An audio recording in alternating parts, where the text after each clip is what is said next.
Okay, I'm Brian Resselet from Conrad Schmidt Studios, and delighted to be the third member of our staff, from what I understand, to be working at the State Theater here in beautiful downtown Sioux Falls.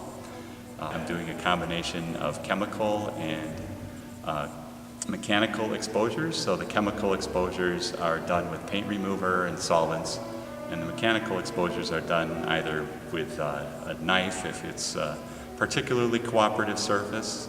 You can cut a very shallow crater in there and take a look at the way the paint layers stack up, or I'll do it with sandpaper if it's a little fussier surface.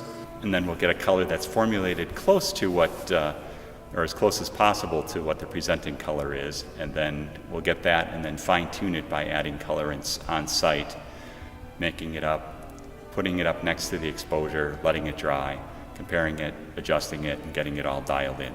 No, a fun thing, I mean, one of our tools in our toolbox is to kind of look in the nooks and crannies and try to find things that had never been painted over, like the tops of moldings or whatever. Well, here there was a cool rag up in the top of the cornice up top that had the actual gold color that we've used for the restoration, and it had the blue color on that rag, and really importantly it had the green, because it was unclear how the green came into play, whether it was original or later, and it was on the rag. So, ta-da! Original green. Seems like just a dirty old rag, but that's been up there since probably 1926. Yep. When it was built. Still qualifies as a dirty old rag, but who would think that it'd be that useful of a dirty old rag, right?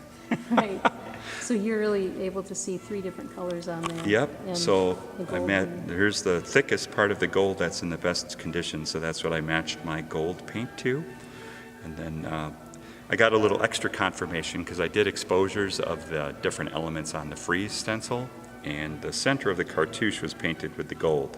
So I took a little bit of the gold that I had matched up there to compare it to the exposed gold, and it certainly was the same material. So that's good information as well. And here's the lovely blue that was part of the design work, both on the grill and then a couple of the frame elements below it, and some infill on some of the column elements, and that was confirmed. I matched to what I found in situ and then compared it to this, and it was an excellent match. So we've got that one nailed down, and then the latest little discovery is the dark green. A little speck of Got a green. couple little spots of that nice olive, which there was some question as to whether the design was lighter, or the lighter green that's underneath this more olive green, or this color. So finding this on the rag locks us in tight on that being the presenting color at the time the theater opened. Frequently, historic theater restoration is done as a engine of historic or of economic development. So you'll have a depressed area that happens to have a cool old theater in it, and then they'll fix up the theater to attract the other businesses that work well with theaters, bars, restaurants, coffee shops.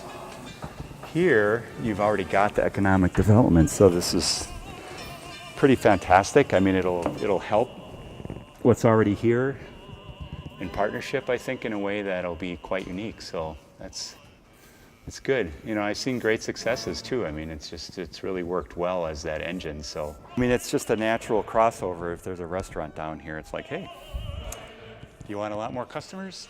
Get the theater open. What can you do to help us? Help you. Actually, with the relative recent affluence of the country, a lot more people have traveled to Europe, and I think that's kind of inspired people a little bit more to hang on to the old buildings. Yep. They'll go to Europe and it's like, oh, that church is 600 years old and whatever. Boy, we don't have anything that old back home. And it's like, well, we're not that old of a country, but someday we will be. So if we hang on to our buildings now and are good custodians of them, then someday they will be 600 years old. So this really is meant to be the beginning of the finish work in the auditorium. Beginning of the end, yeah. The race is starting officially. Yeah. So we're at the starting line. We'll get a few steps down the track, and hopefully that'll encourage everybody to come and cheer you on to get to that finish line. Yeah. And send money. Yeah, exactly. That's the cheering I'm talking about. Very good. Yeah.